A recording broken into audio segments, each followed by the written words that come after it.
தமிழ் தேசிய கூட்டமைப்பின் நாடாளுமன்ற உறுப்பினர்களான சார்ல்ஸ் நிர்மலநாதன், சிவஞானம் ஸ்ரீதரன், முன்னாள் மாகாண சபை உறுப்பினர்களான ஜி.டி. லிங்கநாதன், பானா சத்தியலிங்கம், வவுனியா வடக்கு பிரதேச சபையின் தவிசாளர் சானா தணிகாசலம் மற்றும் பிரதேச சபை உறுப்பினர்கள் இன்றைய தினம் நெடுங்கேணியில் அமைந்துள்ள வெடுக்குநாரி மலைக்கு விஜயம் ஒன்றினை மேற்கொண்டிருந்தனர்.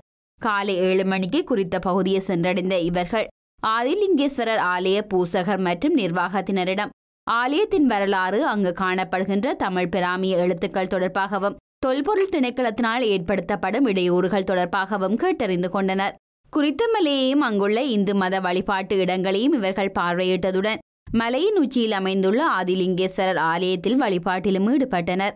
வடமாகாணத்தில் தொல்பொருள் திணைக்களத்தினால் ஏற்படுத்தப்படும் இடையூறுகள் தொடர்பாக தமிழ் தேசிய கூட்டமைப்பு பிரதமர் ரணில் விக்ரமசிங்கவுடன் கலந்துரையாடியிருந்த நிலையில் வெடுக்குநாரி மலை தொடர்பான மேலதிகமான நடவடிக்கையினை மேற்கொள்ளும் பொருட்டு இந்த விஜயம் இடம்பெற்றிருந்தது.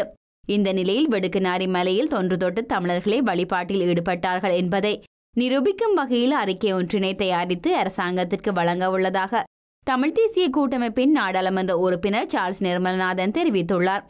அதாவது வரலாற்று ரீதியாக இது தமிழர்களுடைய பூர்வீக வணக்கஸ்தலம் என்றும் தொன்று தொட்டு 2000 ஆண்டுக்கு முதலிருந்து எங்களுடைய மக்கள் தான் இதில் வழிபாடு செய்து கொண்டு வந்திருக்கிற ஆதாரங்களை தயாரித்து ஏற்கனவே இருக்கிறது.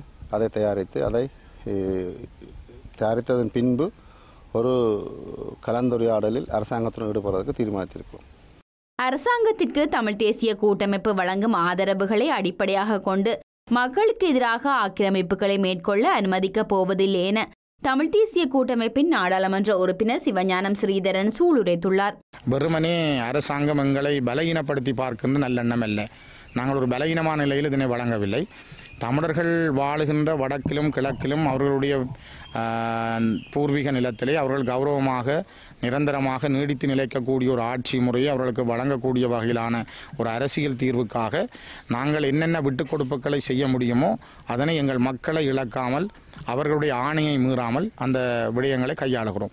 ஆகவே இதிலே இந்த நிலங்களை நாங்கள் வழங்குகிற ஆதரவு தளங்களை வைத்துக்கொண்டு அரசாங்கம் இவ்வாறான ஆக்கிரமிப்புகளை செய்வதை நாங்கள் அனுமதிக்கப் போவதில்லை. அதற்காக நாங்கள் காலத்திலும் அதனை விட்டுக் கொடுக்கவும் போவதில்லை. முழுமையான ஒரு முயற்சி, முதலாவது ஒரு அரசியல் தீர்வுக்கான அடிப்படையை எடுத்துக்கொண்டால் இவற்றுக்கான தீர்வுகளை எங்களால் ஒரு இலகுவாக அடைய முடியும் என்பதிலும் நாங்கள் கரிசனை கொண்டிருக்கிறோம். வெடுக்குநாரி மலையில் உள்ள ஆதிலிங்கேஸ்வரர் ஆலயத்தில் தமிழ் மக்கள் தொடர்ந்தும் வழிபாடுகளை மேற்கொள்ள அரசாங்கம் அனுமதிக்க வேண்டும் என வடமாகாண சபையின் முன்னாள் உறுப்பினர் பானா சத்தியலிங்கம் கேட்டுக்கொண்டுள்ளார்.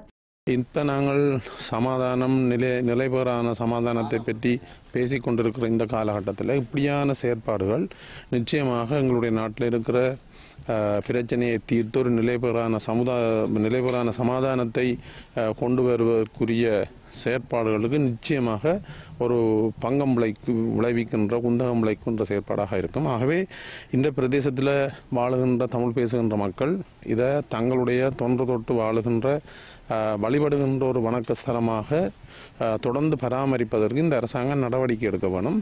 ஆகவே எங்களுடைய பாராளுமன்ற உறுப்பினர்கள் இந்த நாட்டினுடைய பிரதமர் அவர்களோடு பேசி கொண்டதுக்குனாங்க இன்று அவர்கள் இந்த பிரதேசத்துக்கு வந்திருக்கிறார்கள். நாங்கள் அவர்களை இந்த இடத்துக்கு கூட்டிக் கொண்டு வந்திருக்கிறோம்.